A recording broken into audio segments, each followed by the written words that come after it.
sistema universitario, organización, coordinación y gobierno, autonomía y autarquía. Adentro vamos a encontrar el tema 3, que es relaciones entre universidad, Estado, mercado, sociedad civil y política. Contamos con la presencia del licenciado Mauricio González, actualmente él es secretario de Extensión y Vinculación de la Universidad Nacional de Cuyo, además es docente titular de la Facultad de Ciencias Políticas y Sociales de la Universidad. Y también con el licenciado Luis Abrego, actualmente secretario de Extensión y Relaciones Interinstitucionales de la Facultad de Ciencias Políticas y Sociales. Además es docente titular y actualmente ejerce periodismo. Así que bienvenidos a ambos dos profesionales. Cuentan cada uno aproximadamente entre 10 y 15 minutos y después se abrirá la palabra a todos los que quieran y pongan su manito por el chat. Bueno, muy bien, buenas tardes. Muchísimas gracias a todos y a todas por acompañarnos. Eh, la idea cuando hemos estado charlando con Mariana y con la gente de la Fundación ALEN, a quien agradecemos especialmente esta convocatoria y esta iniciativa, es generar debates y abrir diálogos, ¿no? Más que exposiciones magistrales que de ninguna manera pretende ser eso, sino generalmente apuntar a construir puntos de encuentro, espacios de intercambio, para que entre todos y todas podamos avanzar en algunos conceptos, en algunas propuestas que sirvan como fundamento para redefinir el rol de los reformistas en este momento de la universidad.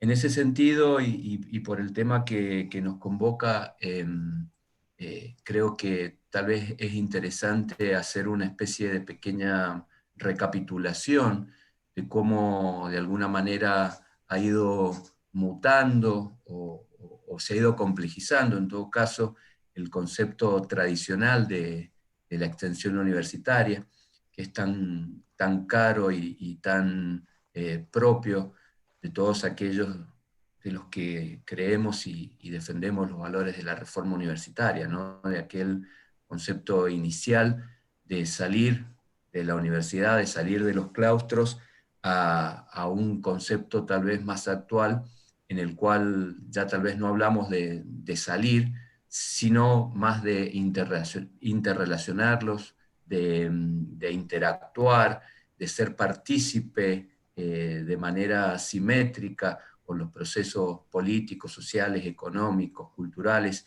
que se dan en cada una de las comunidades o de las sociedades en las cuales está inserta la universidad pública.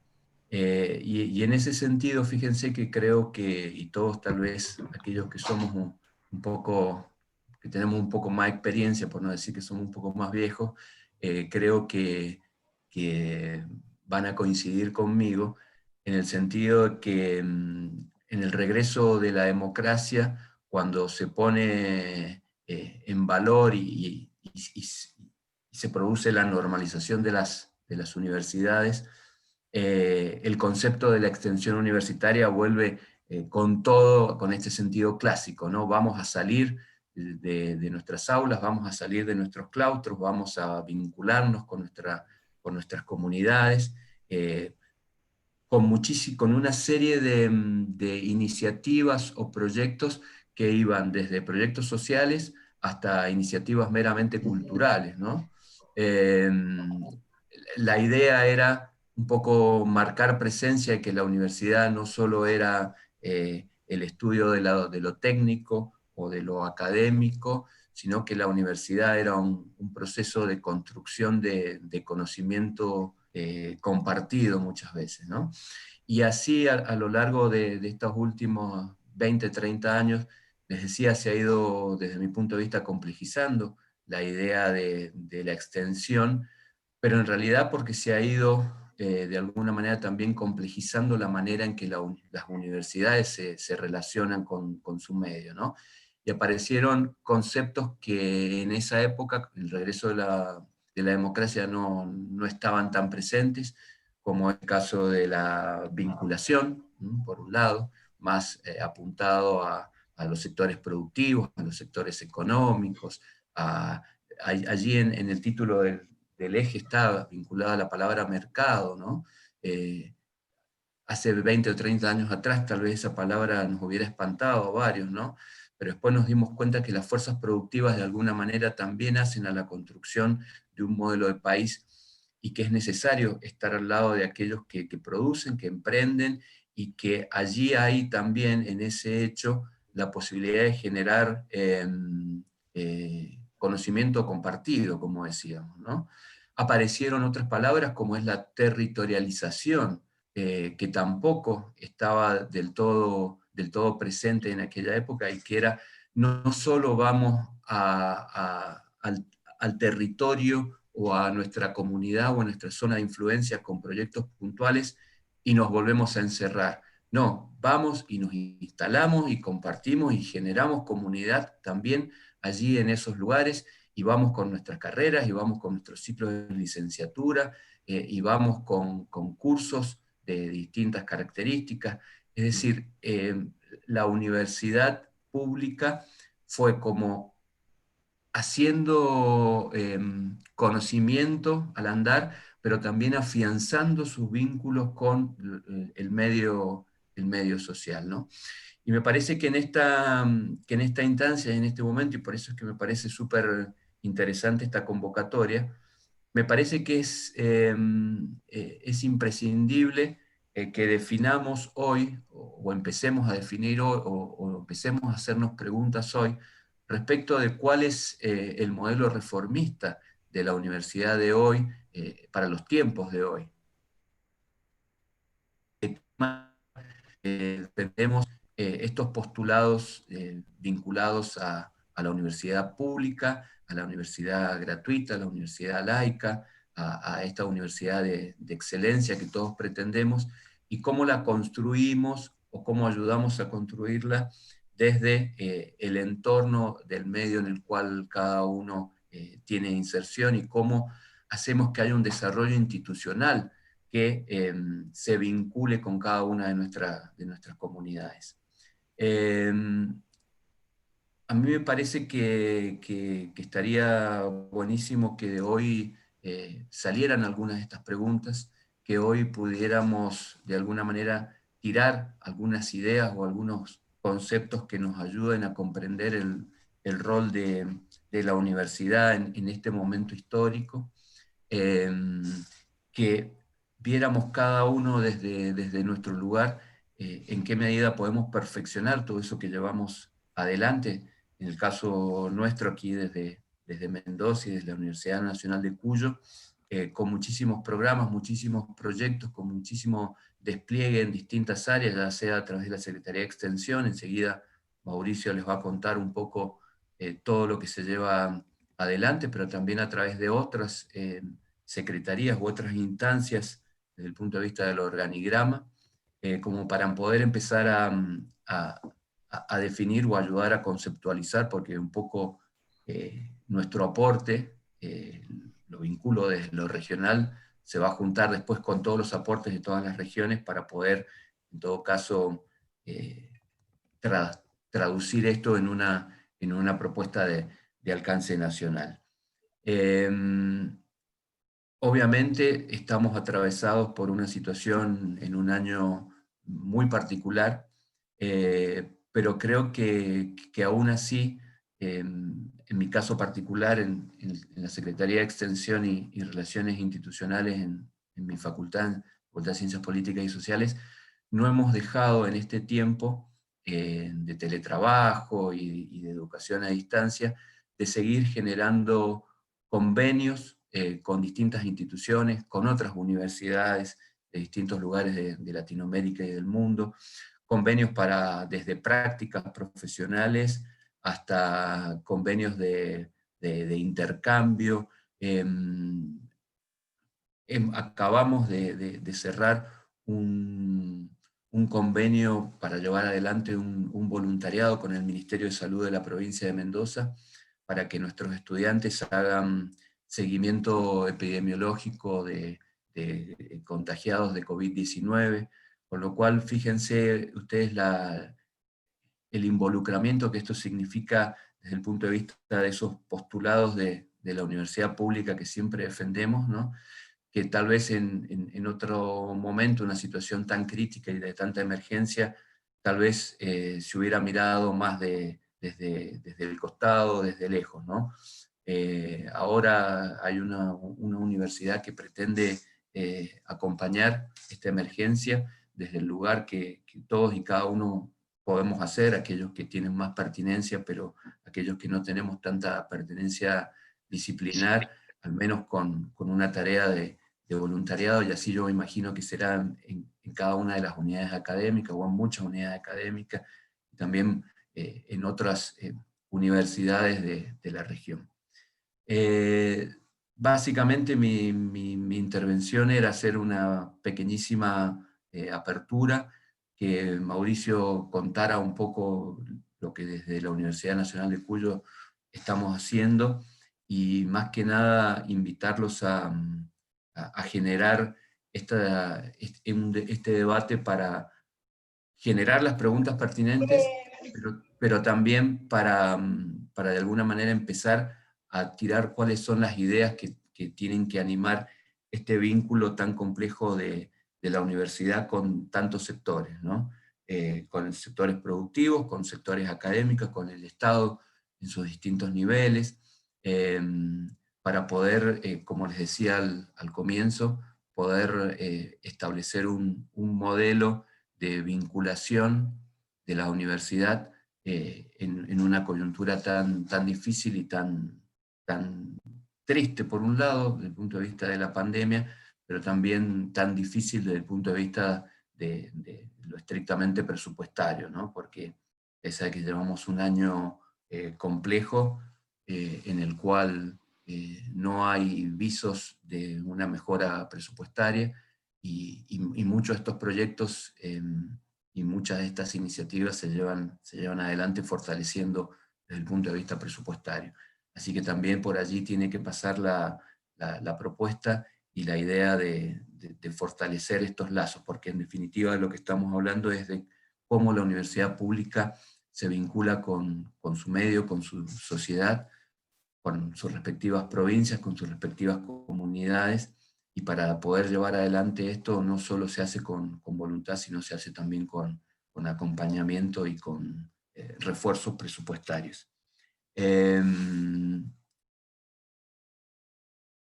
Me parece que sería interesante que Mauri contara un poco, cuando charlábamos un poquito en la previa, más allá de proyectos concretos, cuál es el concepto, cuál es la idea con la cual se está trabajando desde el rectorado, como para poder tener allí un marco que nos dé insumos para poder empezar a debatir.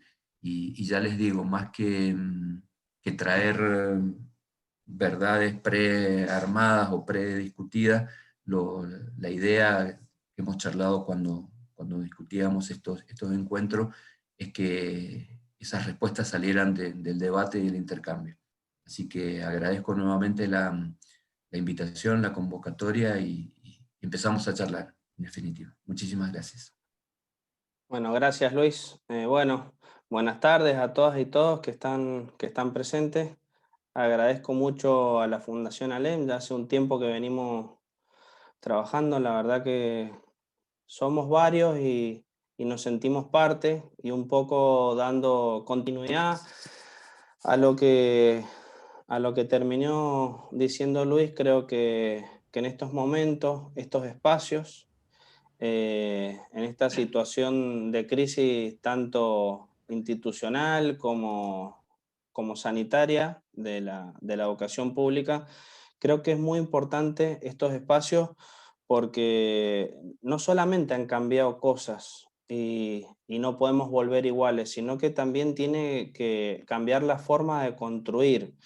Nosotros tenemos que trabajar la inteligencia colaborativa, el trabajo asociativo con todas las universidades de la región, con todas las unidades académicas de la Universidad de Cuyo, y así todas las universidades y todos los que pertenecemos de alguna forma al sistema universitario nacional. Creo que tenemos que seguir fomentando este tipo de espacios, para construir, para debatir y que salgan cosas nuevas y formas nuevas de construir y de seguir avanzando con la universidad pública. Ahí, un poco antes de ir a la cuestión más puntual de lo que estamos haciendo desde la Universidad Nacional de Cuyo, había uno de los puntos que daba esta charla, ¿qué criterios deben orientar la expansión del sistema universitario? Sobre todo en eso podemos discutir un montón de tiempo cuáles deberían ser los criterios. Lo que me parece a mí que deberíamos estar seguros de cuáles no deberían ser esos criterios para la expansión de la universidad. Hace varios años que venimos siendo parte o venimos viendo que se crean universidades sin tener criterios de una necesidad social o de una necesidad educativa, y que se basaron netamente en criterios de construcción políticas partidarias o para quedar bien o mal con uno o con otra. Y me parece que el bloque reformista de universidades tenemos que seguir debatiendo sobre eso, tenemos que seguir luchando para que realmente hayan criterios profesionales para la expansión del sistema educativo.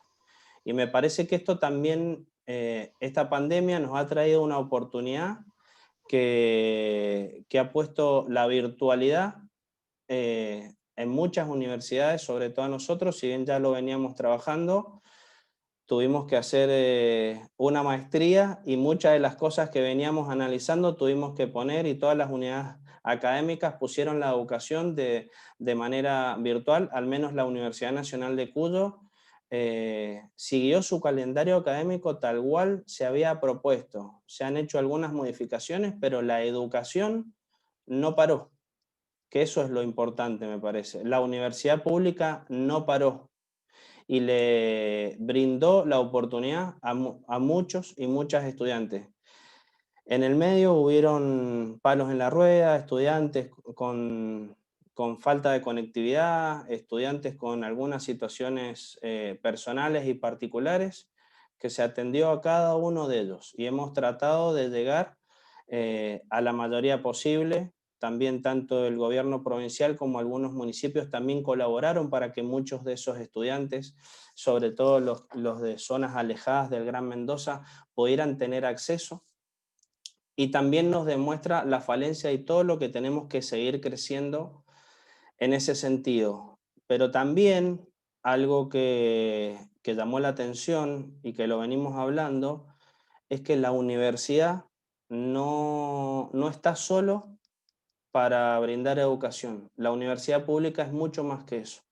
La universidad pública quedó demostrado que la extensión, la vinculación y la investigación son muy necesarias para el desarrollo de cualquier sociedad.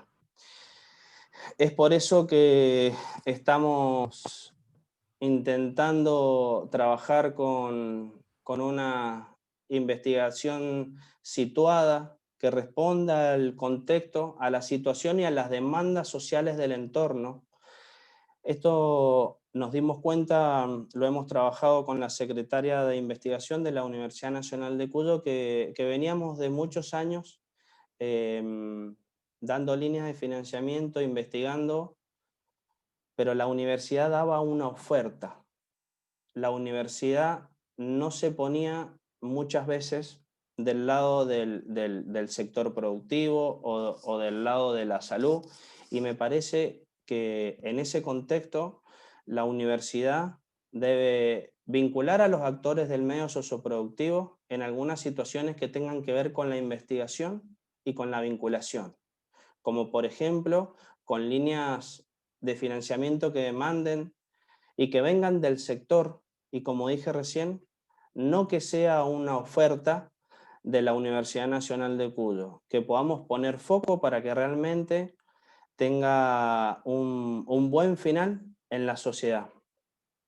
Es importante que de la Universidad Nacional de Cuyo venimos trabajando en el área de territorio con el objetivo de, si bien en no todo el territorio tenemos facultades y dependencias, es importante y tenemos el objetivo de difundir conocimientos y experiencias con la sociedad, muchas veces en conjunto con municipios, con cámaras o con otras instituciones públicas y privadas, sobre todo del tercer sector.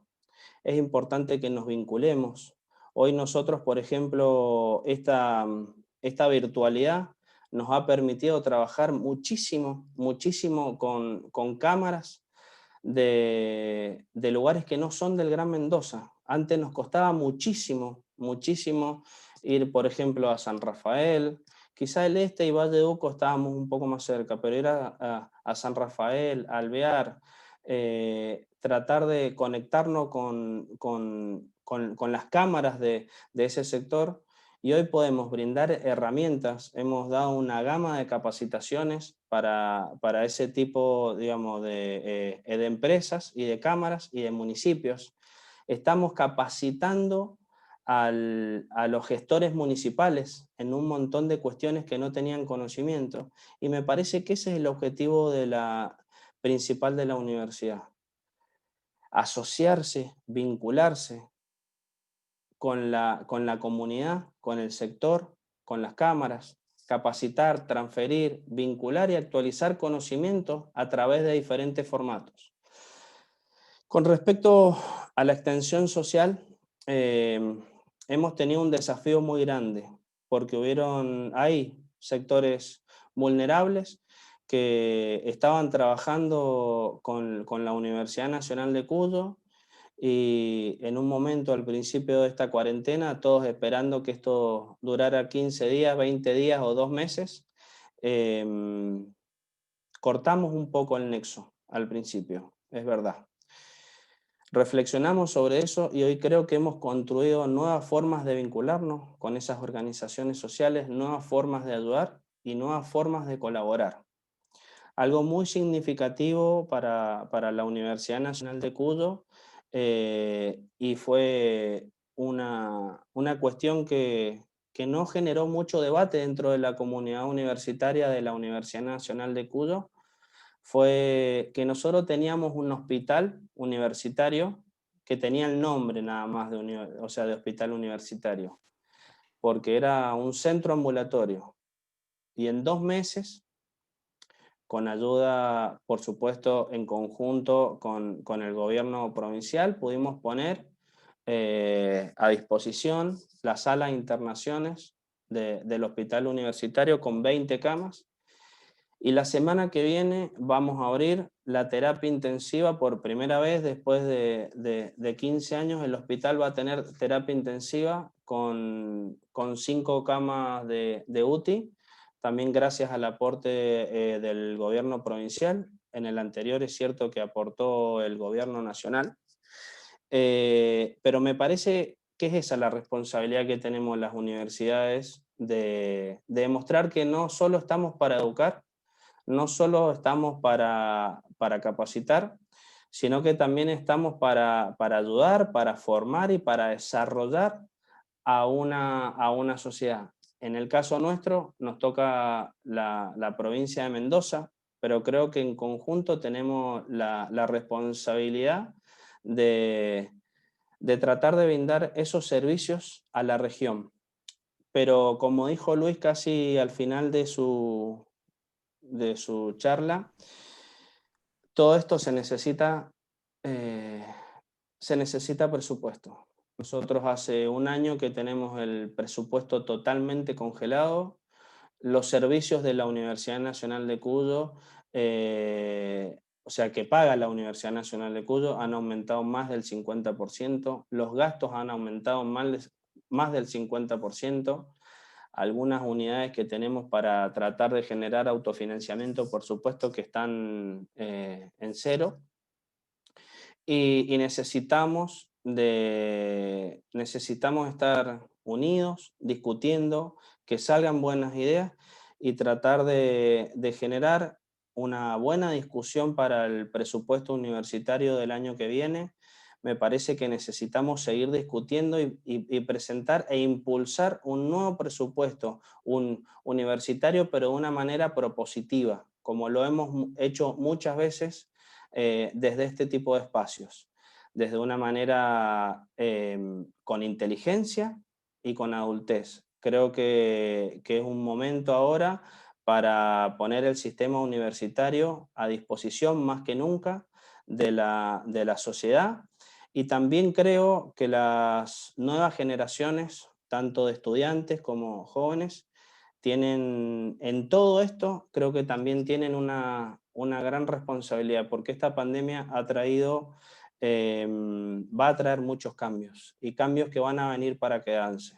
Entonces considero que es importante que con la base que han consolidado todas las generaciones anteriores, que las nuevas generaciones empiecen a tener un rol protagónico, un rol en donde puedan generar propuestas, porque la universidad que viene y la universidad del futuro va a estar en manos de ustedes, que son las nuevas generaciones de la sociedad y del sistema universitario.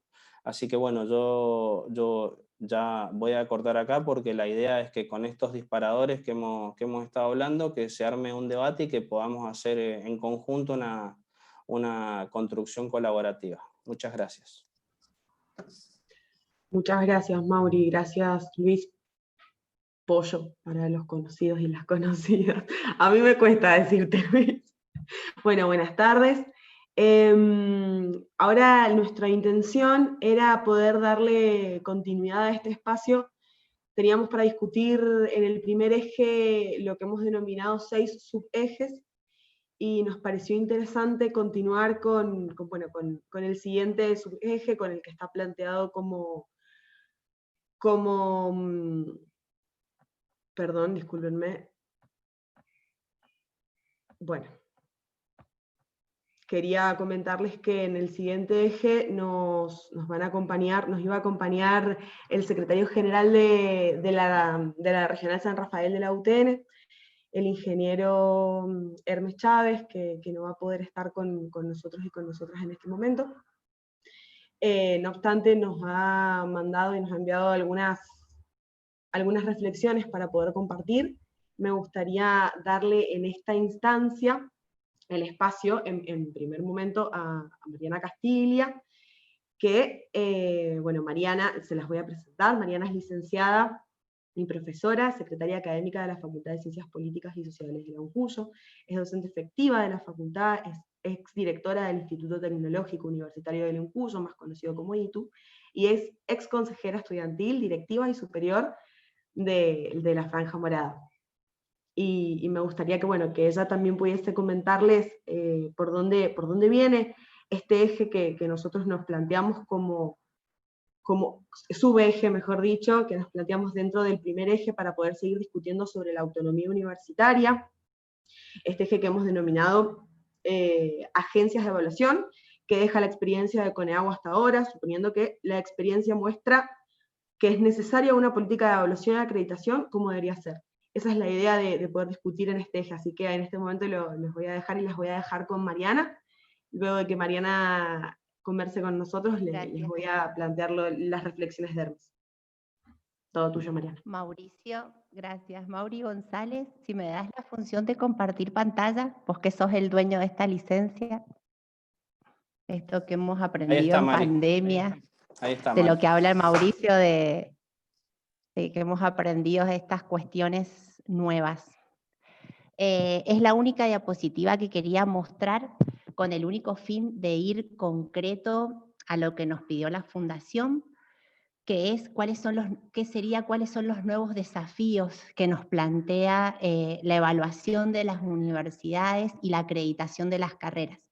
Me parecía importante compartir esta diapositiva y me parece que el tema tiene absoluta relación con mis dos amigos y militantes que me precedieron en la palabra, porque a nosotros lo que nos une en este foro es que somos personas radicales, que algunos de nosotros y nosotras hemos militado fuertemente en la Franja Morada, en nuestra juventud, que ahora nos toca enseñar en las aulas, que nos toca a veces conducir, ser funcionarios, funcionarias, ser investigadores, investigadoras.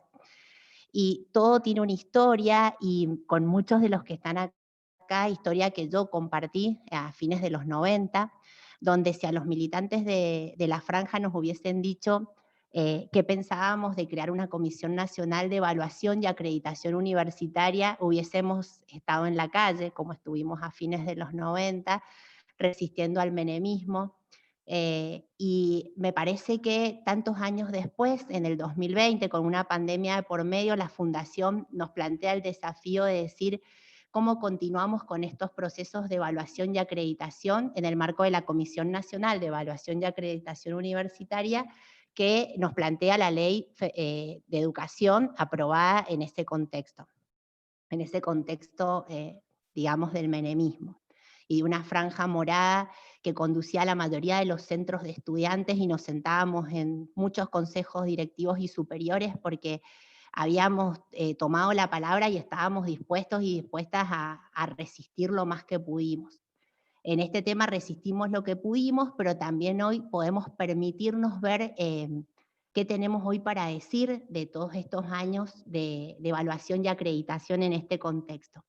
¿Por qué les puse esta diapositiva? Porque quienes somos estudiantes o profesores de facultades que tienen carreras que no acreditan a la CONEAU, por ahí nos suena como algo muy abstracto.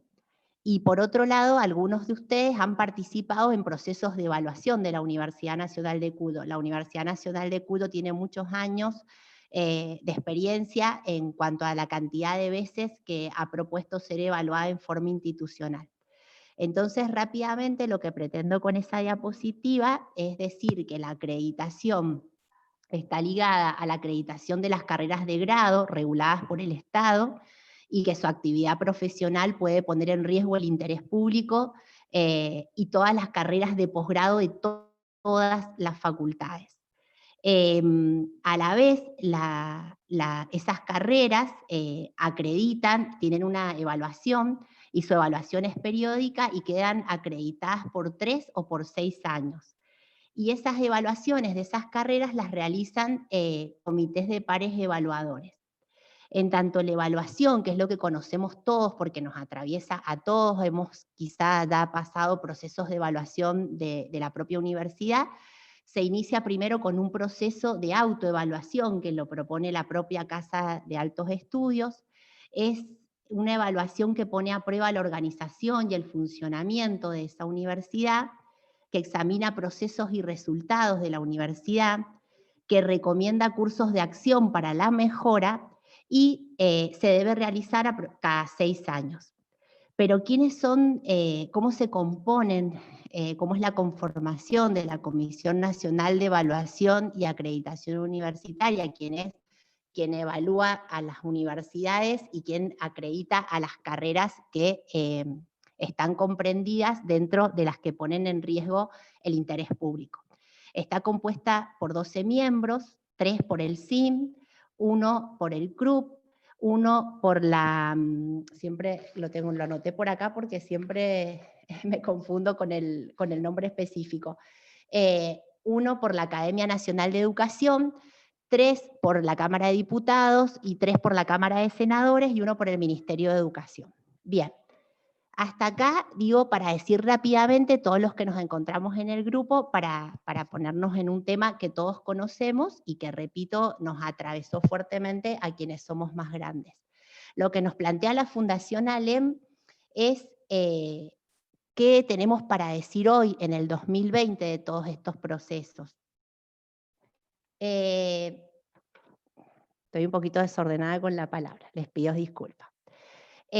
Nosotros creemos que los procesos de acreditación son una oportunidad para la reflexión y el mejoramiento. Digo yo personalmente, personas con las que interactúo, con las que me ha tocado estar en estos procesos, creemos que son procesos que han servido para el mejoramiento, pero que hoy por hoy, si los miramos con una mirada crítica, creo que las universidades en general hemos aprendido como la receta administrativa de cómo vamos a ser evaluados.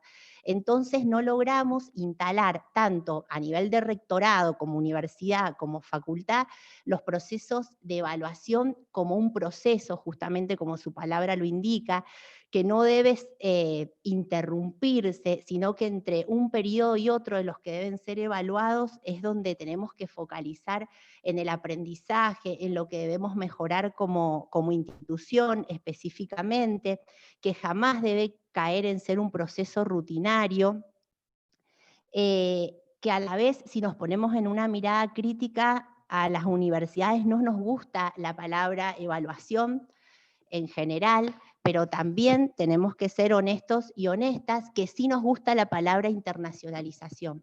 Entonces, si queremos que nuestros títulos tengan no solo validez nacional, que eso es algo por lo cual creo que todos los que estamos acá estamos de acuerdo con la movilidad nacional, sino con la movilidad internacional, es necesario que nuestras universidades y nuestras carreras tengan pisos de calidad en cuanto a la evaluación, en cuanto a su carga horaria, en cuanto a qué debe tener un ciclo de conocimientos básicos específico de una familia de carreras. Entonces, por ahí, si nos paramos en una mirada crítica, no nos gusta que nos evalúe una comisión, pero a la vez entendemos que con una mirada internacional no podemos desconocer que para que la validez de los títulos de nuestros egresados no sea un camino de espinas cada vez que quiere solicitarse fuera de la Argentina, es necesario que todas estas comisiones y todo el sistema opere en definitiva.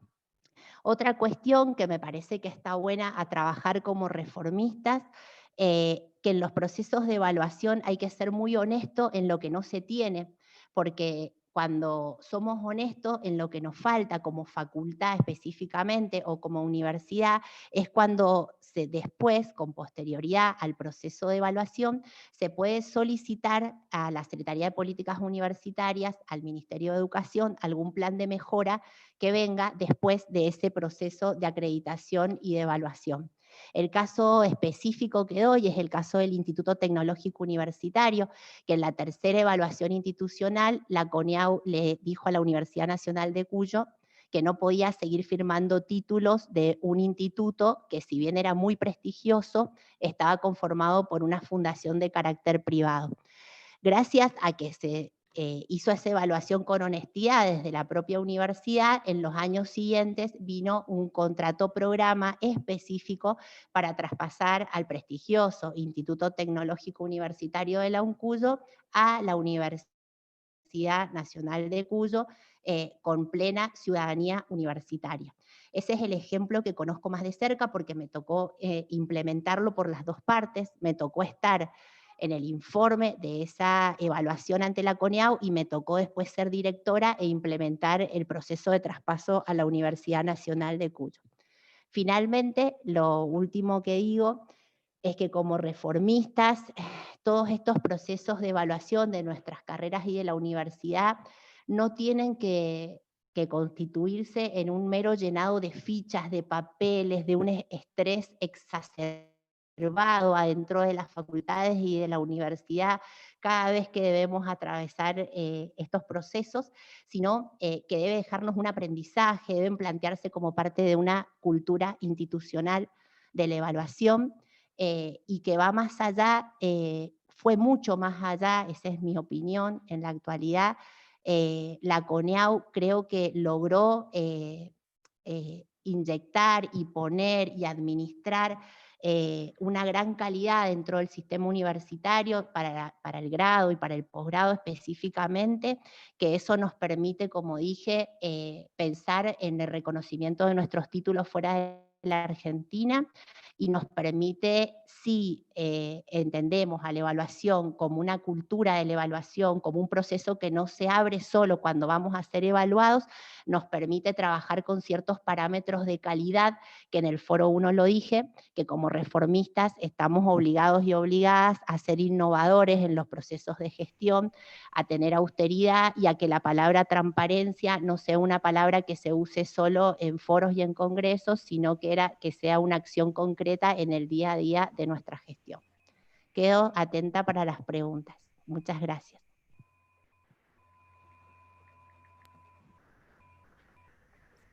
Bueno, muchas gracias, Mariana.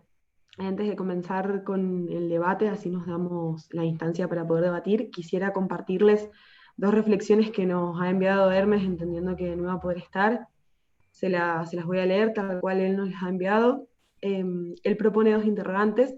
Plantea que la calidad de la educación superior tal vez puede medirse por el reconocimiento que tienen sus graduados. En ese sentido, podríamos decir que la universidad tuvo su reconocimiento en la mano de Bernardo Alberto Hussein, premio Nobel de Medicina en el 47, Leluar, premio Nobel de Química en el 70, Milstein, premio de Medicina en el 84, sin dejar de reconocer a Carlos Saavedra Lamas, premio Nobel de Paz en 1936, y Adolfo Pérez Esquivel, premio Nobel de Paz en 1980. Todos ellos previos a la existencia de las agencias de calidad universitaria como CONEAU en Argentina. Tomando como referencia, plantea en 1918 y el manifiesto liminar de la reforma, podríamos decir que las universidades argentinas, y tal vez en contextos políticos no de los mejores, introdujo mejoras en su calidad y tuvo como resultado algunos reconocimientos internacionales. Entonces, él nos propone pensar, ¿no será necesario cuestionarnos acerca del aporte real que ha tenido la CONEAU y los procesos de acreditación de las carreras en la calidad del sistema universitario argentino? Y en segundo término nos plantea que la Ley de Educación Superior no se dio en un contexto de medidas de políticas económicas de corte, se dio, perdón, en un contexto de medidas de políticas económicas de corte neoliberal con base en lo que se denominaba consenso de Washington. ¿Cómo es que la CONEAU pasó a ser un cuco del neoliberalismo para la universidad pública y gratuita, a ser una herramienta de calidad universitaria? Él nos propone estos dos interrogantes.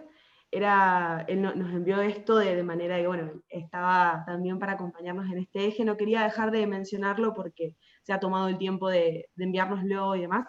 Que nos gustaría poder abrir el debate. Estamos agendando la palabra junto con Jessica, así que cualquier cosa nos van pidiendo la palabra. Tenía la palabra Santiago, si no me equivoco, corregime, Jessica, cualquier cosa.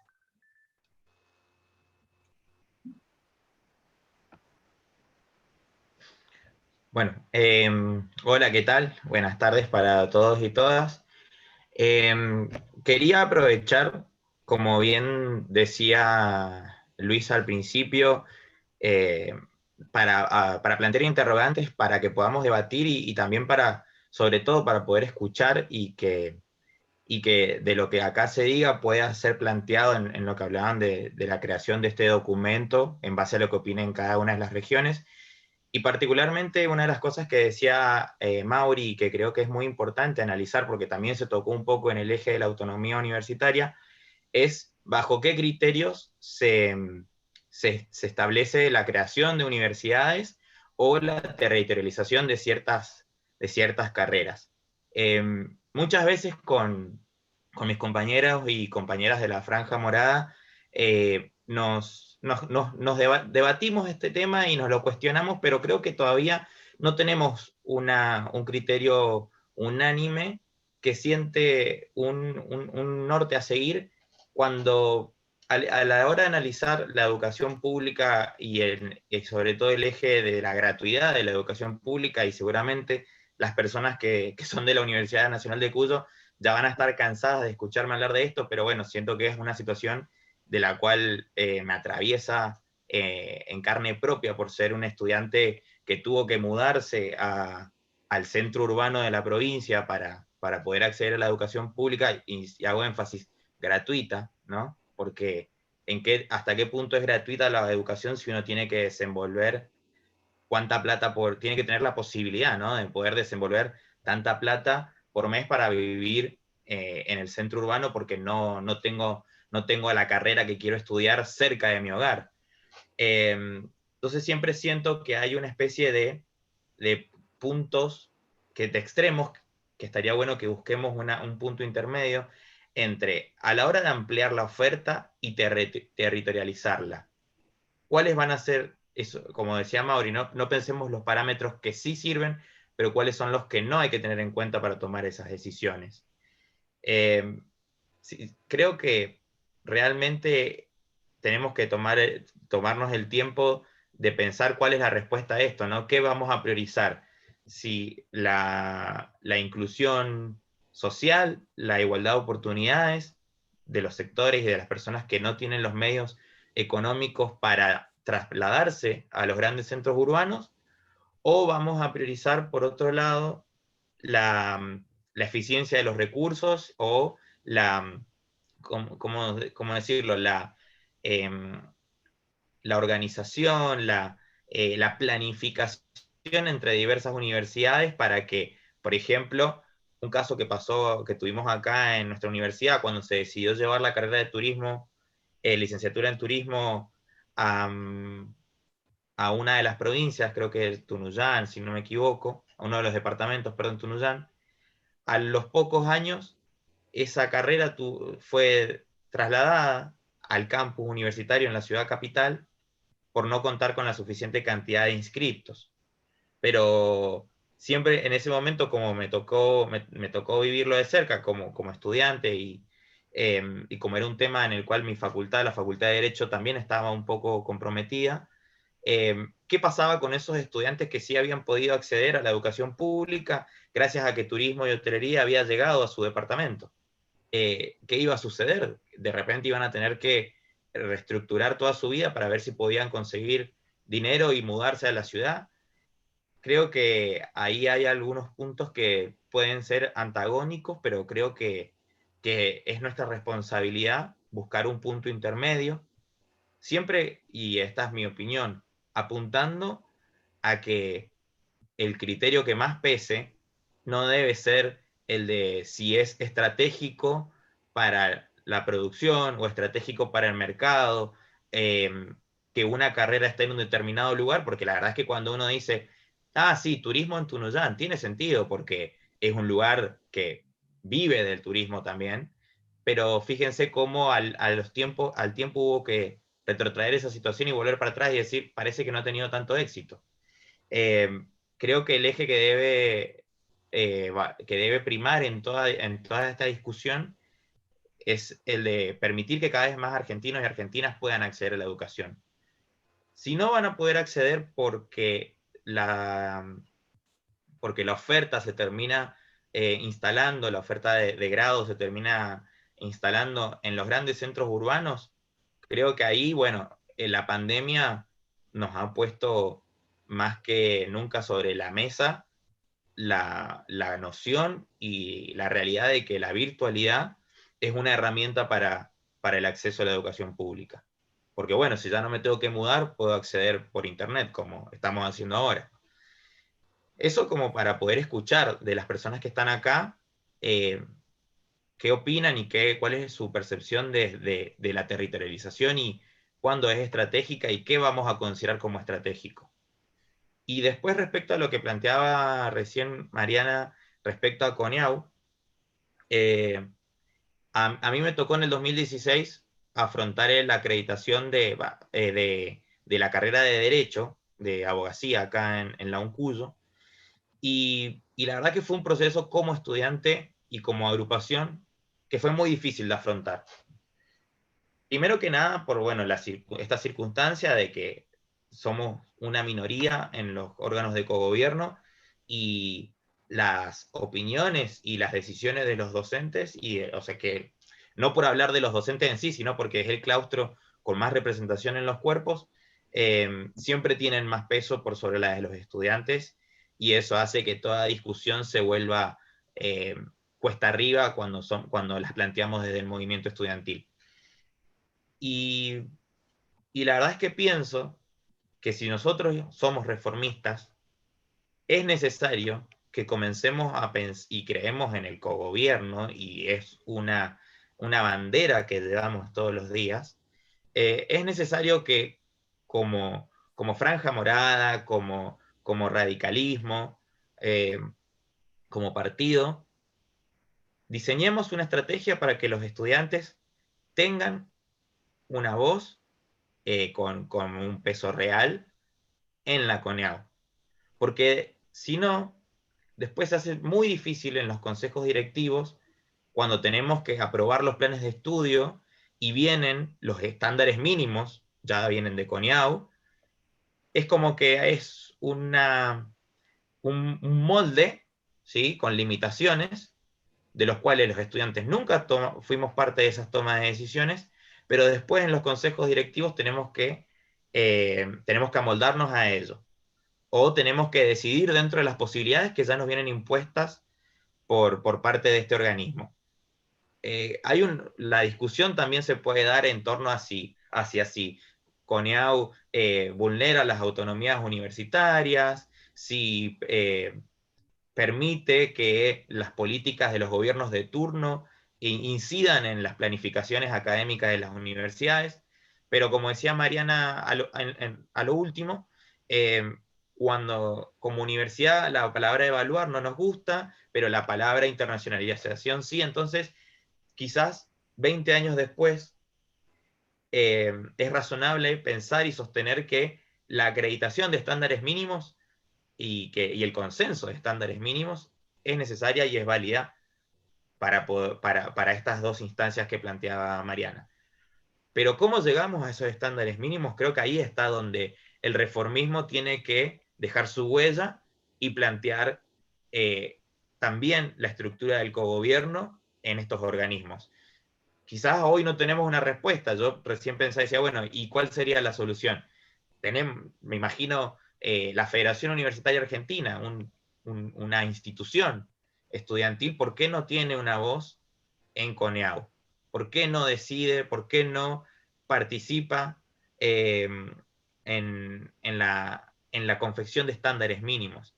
Y si es como dice acá Mónica, que la voy a leer, pero por lo que leo muy rápidamente, se han incorporado, creo que es importante que esos espacios se, se masifique al conocimiento de todo el claustro y la comunidad universitaria, y que pueda ser, que puedan profundizarse para que las decisiones ahí tomadas tengan un impacto real.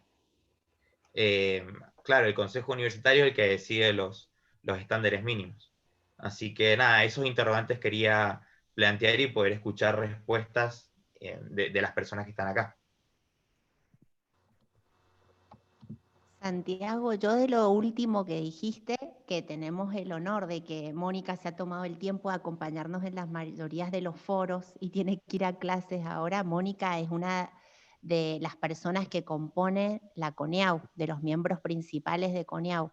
Y debo decir que lo que ella ha escrito ahí, que es que los estudiantes se incorporaron en una ordenanza muy reciente por presión nuestra, es por presión del radicalismo.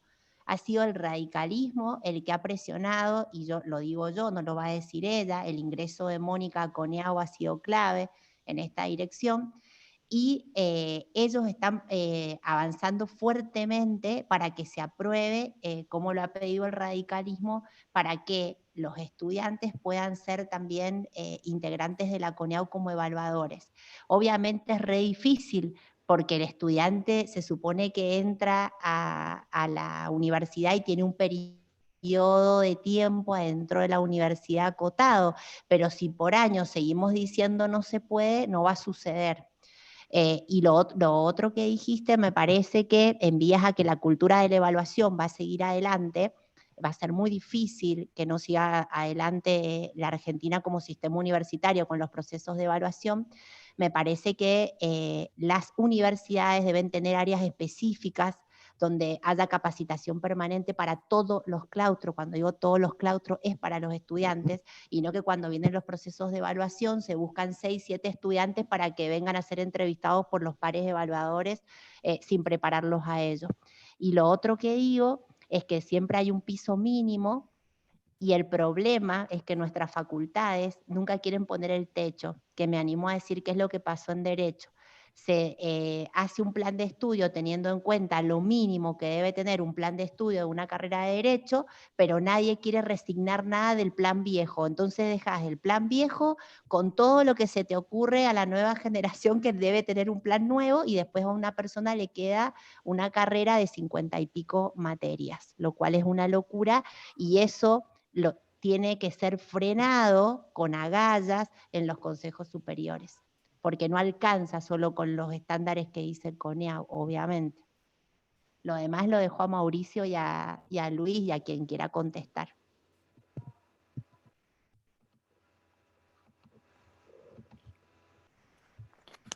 Sí, buenas tardes. Yo pedí la palabra, no sé si puedo entrar o si Sí, la van a 2 ceder. minutitos, David. Primero está Ángel Fusco, que ha pedido la palabra. Hola, buenas tardes. ¿Me escuchan todos? Perfecto, Ángel.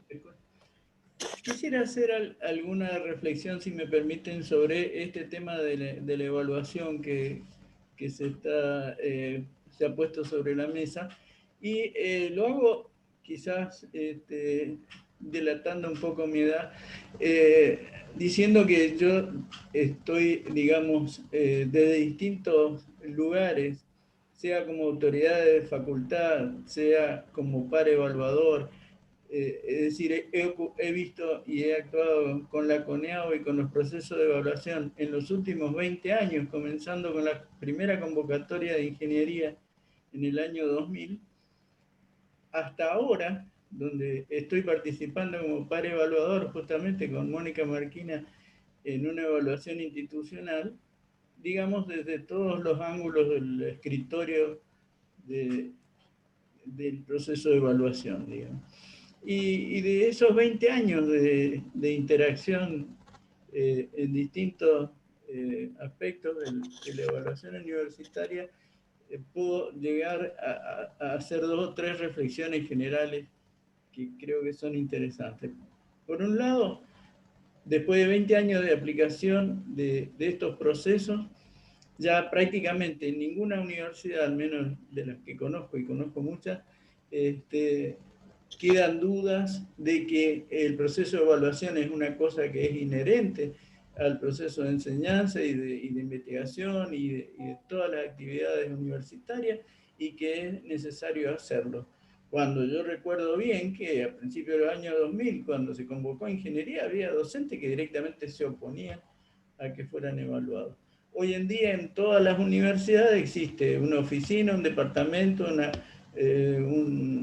que sea, la dependencia, y con gente que ha hecho los cursos de la CONEAU y que se ha preparado y que ya tiene experiencia en la acreditación de carreras y en la evaluación institucional de las universidades. O sea, que ese concepto ya prácticamente no se discute y se llevan adelante con normalidad. Los 3 años o los 6 años pasan volando y continuamente se está en evaluación, de manera que se ha realmente alcanzado un proceso continuo. La segunda cosa que puedo decir es que, como en general los procesos de acreditación venían, se confeccionaban en esos procesos planes de mejora que venían en muchos casos acompañados de recursos.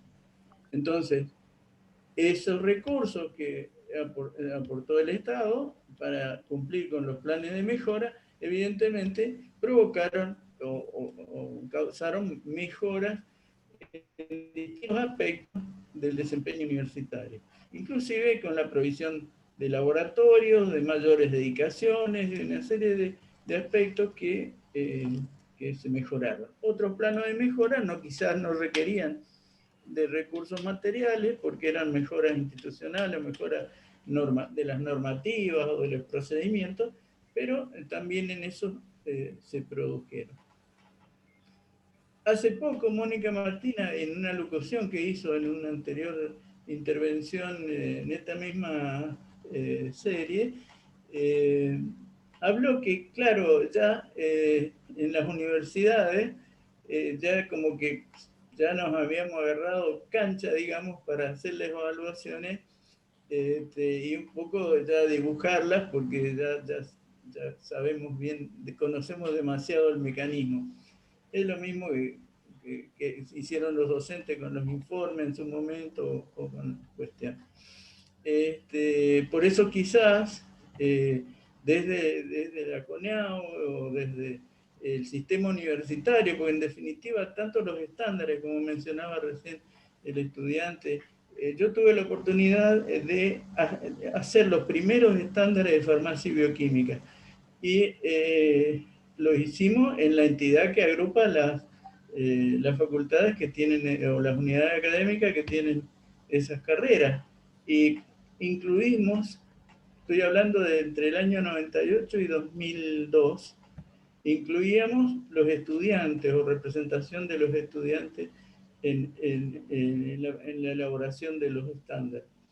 Esos estándares, bueno, han evolucionado, pasaron 20 años. Pero ahora, tal como decía Mónica Martínez en el mensaje que dejó, efectivamente hay 2 resoluciones en la CONEAU que incorporan a los estudiantes e incluso establecen una especie de banco de estudiantes formados que pueden participar de las evaluaciones. De manera que,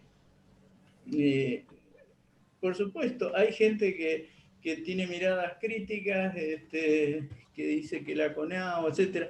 Cada uno de nosotros puede contar quizás muchas anécdotas e incidentes, a veces no felices, pero yo creo que la cuestión se mejora trabajando y avanzando, porque además muchas veces las cuestiones que se suscitan no son problemas de los procesos o de la organización, sino que quienes llevan a cabo los procesos, en definitiva, somos seres humanos y que tenemos a veces debilidades o deficiencias. De manera que la experiencia mía en esto que es larga es favorable y que hay que seguir trabajando y mejorar la evaluación buscando una mayor calidad, porque es fundamental que en todos los niveles, tanto en este momento a mí me toca trabajar con el posgrado y justamente con la Universidad de Cuyo tenemos maestría en común y que estamos presentados a evaluación, estamos convocados y bueno, hay que seguir trabajando y mejorando. Gracias. Muchísimas gracias, Ángel. Señor David, ¿estará? Sí, buenas tardes a todos y a todas. Bueno, un gusto estar en este ambiente de correligionarios, básicamente más que de correligionarios, de colegas universitarios reformistas fundamentalmente. En este caso a mí me toca estar a cargo del rectorado de la Universidad Nacional de Villa Mercedes. Le agradezco a Mónica y a Mariana la invitación, ¿no es cierto?, que nos han hecho llegar. Veo acá muchos funcionarios de la UNVIME y también de la UNSL, que es mi universidad de origen, de mi facultad. La veo a Marcela, a él, a Oli. Así que aprovecho para mandarles un saludo y desearles una pronta recuperación para Víctor, que es nuestro rector en la UNSL, que se ha lamentablemente contagiado de COVID, ¿no es cierto? Me parecen sumamente interesantes estas charlas. En mi caso, yo soy una persona mayor, tengo 56 años. Hace 20 años más o menos que estoy involucrado en los procesos de coordinación de la universidad pública, ocupando distintos cargos de gestión. Ahora me tocó, ya definitivamente llegar al cargo más alto de una universidad, que es la Universidad Nacional de Villa Mercedes, y vengo con una larga experiencia, digamos, en el tema, ¿no? Y me quedo rebotando en la cabeza las palabras del alumno que recién hablaba del tema de la territorialización, un tema tan digamos, delicado, ¿no? Miren, muy rápidamente les cuento la historia de San Luis. San Luis tiene una universidad que es la más importante de todas, que es la Universidad Nacional de San Luis. Se desprende de la Universidad Nacional de Cuyo, conjuntamente con la de San Juan y la de Río Cuarto, si no me equivoco. Tiene más o menos unos 70 años la Universidad de San Luis. Y después en el último gobierno kirchnerista, en el penúltimo gobierno kirchnerista, se generan 2 universidades nuevas, la de Villa Mercedes y la Universidad Nacional de Comechingones, en la ciudad de Merlo. Esto está al norte de San Luis. Pero en la geografía de San Luis, ustedes que son muchos de ustedes mendocinos, se ubican claramente cómo es el mapa. Tenemos 3 universidades públicas, pero básicamente nuestros alumnos están esencialmente concentrados alrededor de las universidades que están ubicadas en la Ruta 7. Ahí tenemos prácticamente toda la oferta educativa importante, académica importante, está concentrado a lo largo del corredor bioceánico de la Ruta 7, la ciudad de San Luis, la ciudad de Villa Mercedes, y ahora ha nacido un polo nuevo, importante. La veo a la decana y a la directora de la escuela, Roxana Tropich, que es la Escuela de Ciencias de la Educación en la ciudad de Justo Arac, pegada a la ciudad de Córdoba, ¿no? Eso ha sido básicamente un proyecto exitoso, el de Justo Arac, el de llevar las carreras de educación, porque tenemos prácticamente un 25% de los alumnos del UNVIME prácticamente hoy radican en la ciudad de Justo Arango. Pero de la misma forma que nosotros pudimos llevar a la ciudad de Justo Arango, que es una ciudad muy importante acá en la provincia de San Luis, fue una ciudad muy importante, ahora está muy venida menos.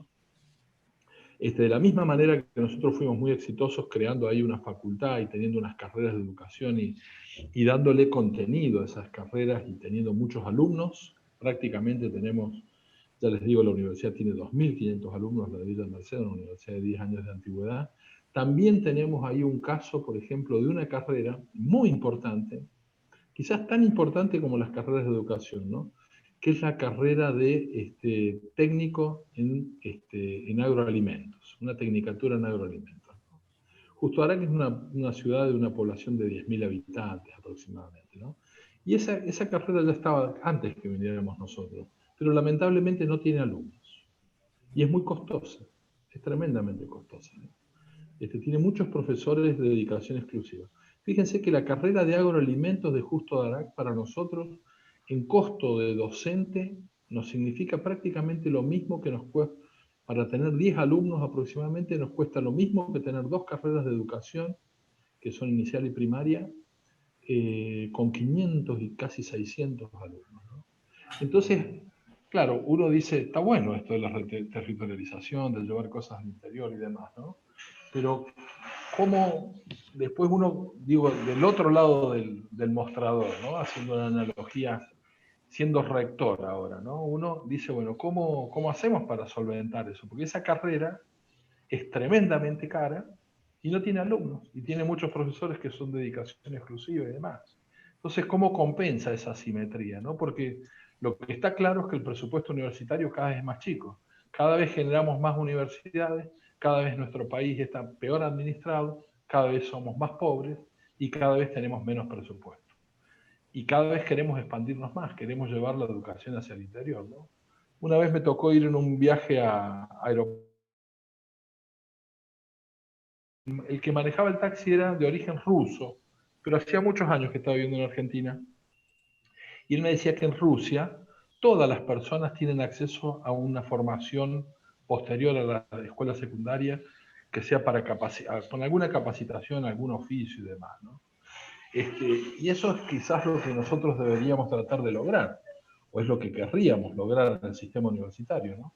Llegar a ese chico de ahí del sur de la provincia de Mendoza que no tiene los recursos para ir a estudiar a la gran ciudad de Mendoza, a la cual conozco muy bien y quiero mucho porque tengo muchísimos amigos y yo estuve 6 años viviendo ahí, ¿no?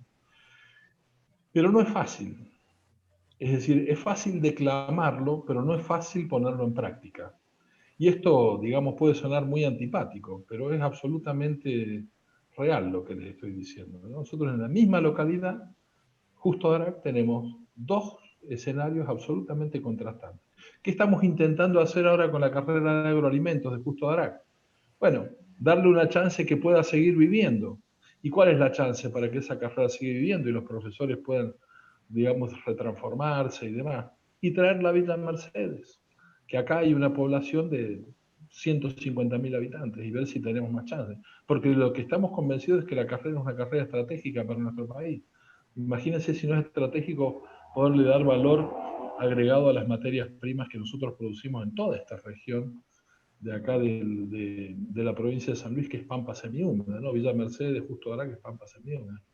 La UNSL también tuvo estos intentos de ir hacia el interior y llevar carreras y demás, y por algún motivo siempre, de alguna forma, terminamos fracasando, ¿no?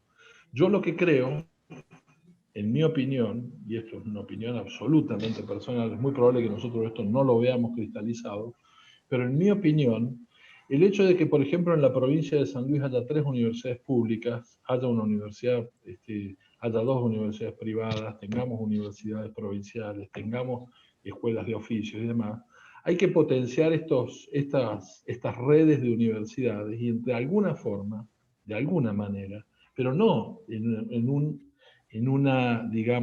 esfuerzo aislado, la UNVIME yendo al corredor del Comechingones a llevar carrera, o compitiendo con la UNSL, o compitiendo con los Comechingones. nosotros se ha formado una red de universidades aquí en la provincia de San Luis.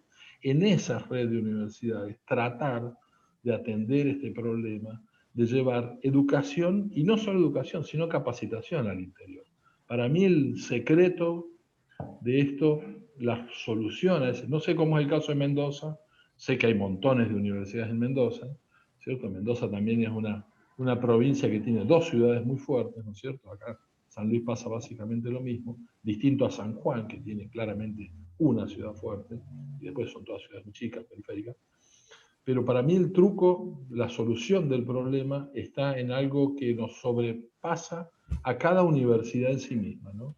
Sino que tiene que ver con una visión del sistema educativo por medio del cual, a través de un sistema cooperativo, las universidades hagan alianzas estratégicas y puedan, con la menor cantidad de recursos posibles, digamos, ¿no? Porque en definitiva, o la menor cantidad de inversión posible, en el sentido, digo, del costo que le cuesta a cada universidad, tratar de impactar favorablemente en el interior. Y más hoy aún, ¿no es cierto?, potenciando todo lo que son los sistemas de la educación a distancia, ¿no?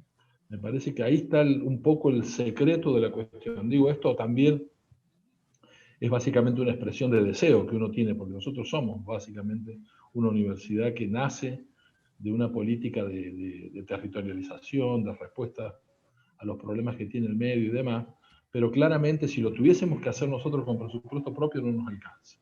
Ese es el punto, ¿no?, acá en cuestión. Y yo veo, y lo tengo que decir en este entorno, porque me parece que corresponde hacerlo, veo mucha gente joven acá, y eso es lo importante. Si esto puede llegar de alguna manera a plantar una semilla en alguna de las cabezas de todos ustedes, que esto se puede entender a futuro, que acá hay que trabajar en forma mancomunada con las distintas instituciones del medio, ¿no? Y por todos los medios posibles tratar de llegar a esos chicos que no tienen los recursos necesarios como para poder acceder a los centros de educación que están en la ciudad más grande, ¿no? Así que bueno, ese es básicamente el aporte que quería hacerle a la respuesta de este colega, que me pareció tan importante lo que dijo, ¿no? Muchísimas gracias. Muchas gracias, Rivarola. Señor Pablo Antolín, ¿estará? Sí, ¿qué tal? Buenas tardes a todos y todas. Quería hacer o aportar un poco al debate relacionado con el tema de la evaluación y la acreditación, y sobre todo con el tema de los organismos que realizan la evaluación y la acreditación de acuerdo a lo establecido por la Ley de Educación Superior hoy vigente.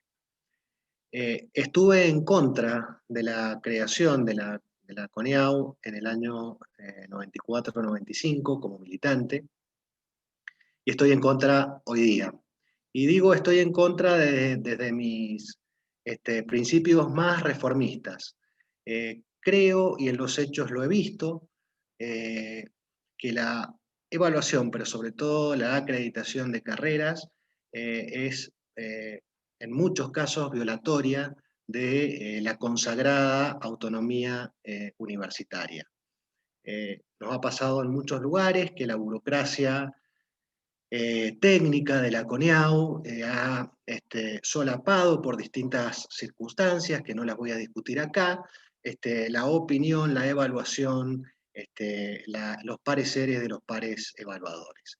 Y en ese sentido he tenido que tener discusiones hasta de cuál era la concepción de extensión universitaria y cuál era la política de extensión universitaria que debía tener la Facultad de Ciencias Económicas de la Universidad Nacional de Cuyo para lograr, de acuerdo a los técnicos, estándares mínimos para acreditar. No le tengo miedo a la evaluación, le tengo miedo a los organismos que no son, y como decía recién el compañero estudiante, no son democráticos y no están representados todos los claustros por los que hemos luchado dentro de nuestra larga lucha reformista, representados como autoridades dentro del organismo evaluador. Creo que necesitamos un organismo evaluador, creo que necesitamos realizar acreditación de carreras, hacer evaluaciones institucionales, hacer autoevaluaciones institucionales, pero creo que el organismo a cargo de esto tiene que surgir de los claustros universitarios. Tienen que surgir, tienen que estar representados los estudiantes, que están en las universidades, tienen que estar representados los graduados, que son los que están en la calle con sus títulos, para decirnos cómo les fue con esa formación que tuvieron. Tienen que estar representados los representantes del personal de apoyo académico, por el funcionamiento, por la gestión de cada una de las instituciones, y la única forma de que estén representados esos claustros en cada una de las instancias de evaluación y acreditación es que en la conducción de los organismos de evaluación estén representados. Es la única garantía. Todavía la Ley de Educación Superior dice que la evaluación puede ser llevada adelante por agencias privadas. Y yo creo que lo que hace falta es una reforma estructural. ¿Y qué mejor oportunidad para realizar una reforma estructural en este y en muchos otros casos que la reforma de la Ley de Educación Superior? No vamos a lograr esto con resoluciones de la CONEAU, con resoluciones del CIN, con resoluciones de los consejos directivos, que con mayor o menor voluntarismo incorporen a los distintos sectores a estas discusiones. Lo vamos a lograr con una clara definición en la Ley de Educación Superior para tener organismos democráticos de evaluación y de acreditación. Gracias.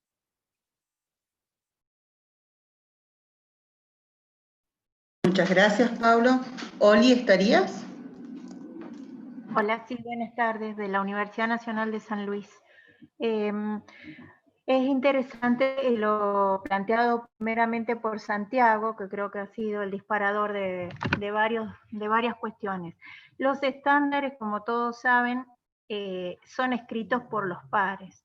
En general, las asociaciones disciplinares son las que dan inicio a los primeros documentos en donde describen los instrumentos de acreditación. Luego, obviamente, son ingresando por el CIN, terminan siendo aprobados por el Q y se promulga la resolución ministerial. El problema está justamente en esa elaboración por los propios pares, cuando inician o dan inicio a los primeros borradores o a los primeros instrumentos de acreditación o estándares. Quizás desde ese lugar me parece que es donde los estudiantes deberían participar. Si es a través de las asociaciones disciplinares, que hay un representante por cada una de las universidades, ese representante hacia el interior de la universidad debería tener el debate con su grupo disciplinar. Y ahí no solo incluir docentes, ahí se puede incluir a los 4 claustros. Eso sería, me parece, un acto más democrático y autónomo y que realmente uno podría ejercer, digamos, la autonomía de la universidad. Después le ponemos a la CONEAU pico y palo y cola, diciendo que la CONEAU me dijo, la CONEAU me obligó, la CONEAU esto y lo otro. Y la CONEAU, como lo dijiste también, es un organismo que trata de ver si algo encaja en una estructura que le dan y si se cumplen los estándares. Puede faltar, puede sobrar. Eso es después, digamos, el resultado de la evaluación y el resultado, digamos, de la acreditación.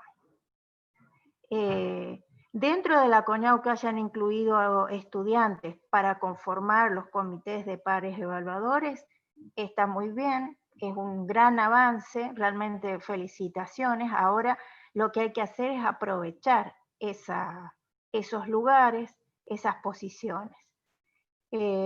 Yo no estoy en desacuerdo con los procesos de evaluación, creo que sí hay que ajustarlos. Los procesos son procesos transversales a toda la institución, no implican a un grupo de personas, a una comisión de carrera, ni a un grupo de autoridades de gestión. Es un proceso que si se hace en todo lo que conceptualmente implica el proceso de acreditación, es de beneficio y de mucho aprendizaje para la institución y para la planificación y para la mejora. Es decir, creo que uno podría, digamos, en ese sentido ajustar. Que hay vicios, los hay, que hay gente, como dicen, lo ha tomado como trabajo rutinario. No, yo no le veo lo rutinario en absoluto, porque cada acreditación es un mundo diferente y hay que sobrellevar una acreditación. Creo que sí hay procesos o algunas cuestiones que sí se han simplificado o que se han hecho homogeneizados, porque corresponde que sea así. Una política institucional no puede ser diferente para cada carrera. Es la política institucional y responde, digamos, para la institución que abarca todas las carreras, no solo las del artículo 43, sino todas. Entonces, sí hay que pensar en algún reajuste. De hecho, los nuevos instrumentos de acreditación lo están pensando, hay nuevos estándares, pero sí que la participación hacia el interior de la institución creo que debería aplicar a los 4 claustros. Y desde ese lugar, un estudiante puede trabajar y puede hacer un estudiante, un no docente, un graduado o un docente. Podrían estar trabajando desde esos lugares. Y otro tema que también me parece importante es que también hay que articular hacia el interior de las instituciones lo que sucede, digamos, quizás en las comisiones nacionales, tales como el CIM, o otros espacios que no llegan a, lo que se realiza no llega a conocerse a nivel de facultad o a nivel de departamentos. Entonces, en eso también hay que hacer una gran divulgación y una gran formación en las personas acerca de lo que es el proceso de evaluación, para ir también conformando una identidad institucional al respecto. Bueno, muchas gracias. Muchas gracias a vos, Ori, como siempre. Graciela de la Patagonia San Juan Bosco, ¿estaría presente? Tienes el micrófono apagado.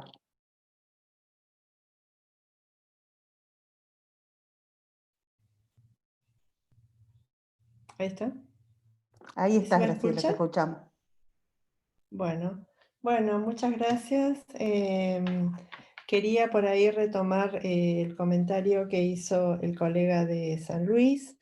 En la Patagonia, bueno, vivimos realidades parecidas respecto de carreras superpobladas que son las menos, digamos, en general las matrículas son normales o bajas, pero sí tenemos una gran superposición, quizás no tanto entre Patagonia Austral, que está más radicada en Santa Cruz, y San Juan Bosco, que está más radicada en Chubut, sino sobre todo con los institutos superiores de formación docente que en Chubut dictan los profesorados, profesorados de historia, de geografía, de ciencias naturales, en 4 años, que no son 4 años, comparados con los 4 o 5 años del rigor universitario.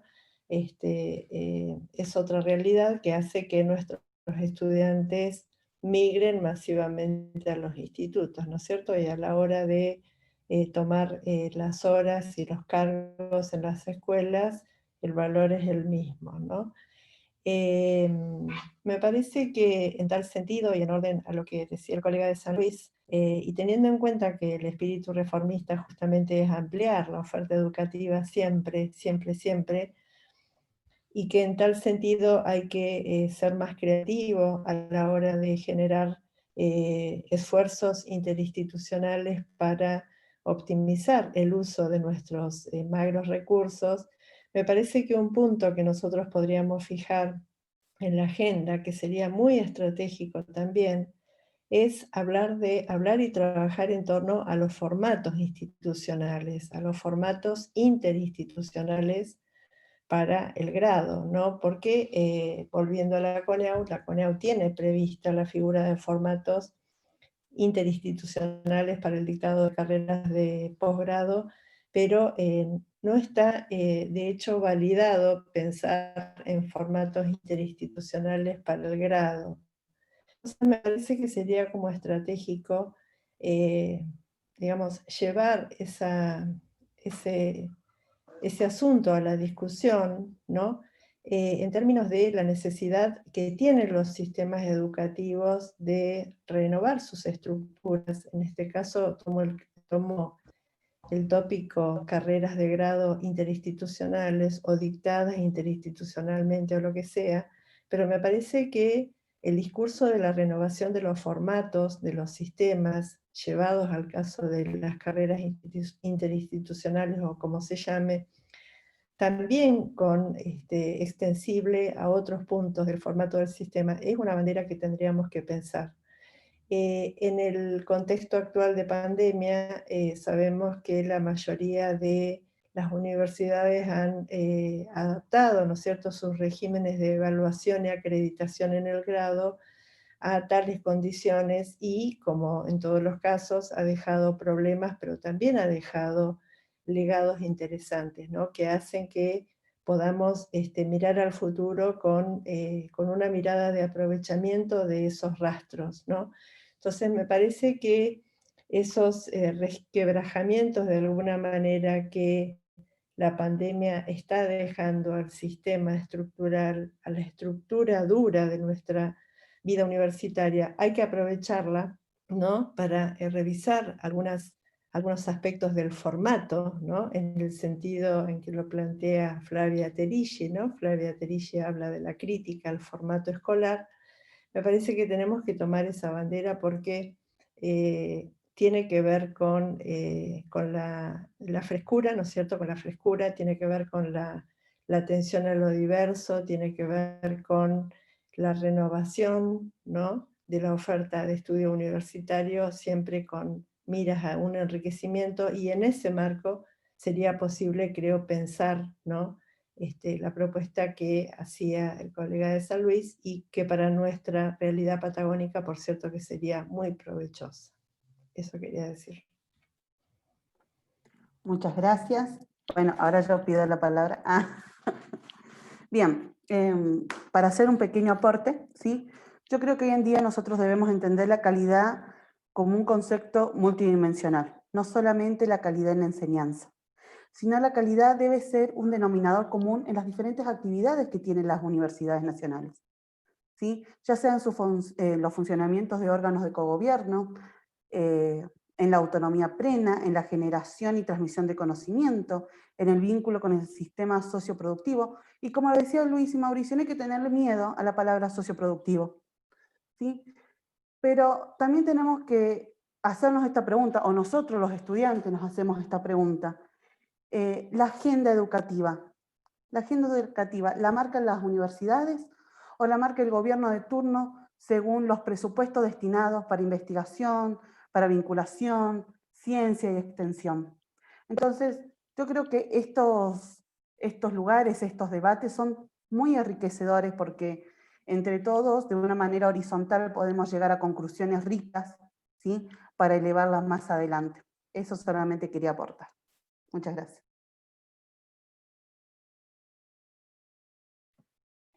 Bueno, espero que haya sido un debate fructífero. No sé si habrá quedado alguna postura más.